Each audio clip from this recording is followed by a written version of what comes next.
মাগো মা অন্য কিছুর গল্প বলো।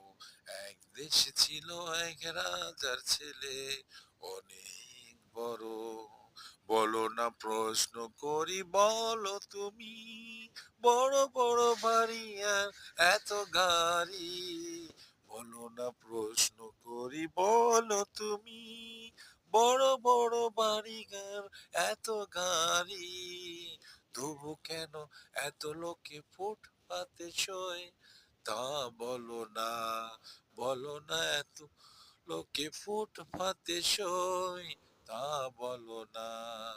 ওই পারে এক রাখাল ছেলে, বড় দুঃখিনী, খেতে না পেরে শেষে মারা গেল। ওই পারে এক রাখাল ছেলে, বড় দুঃখী।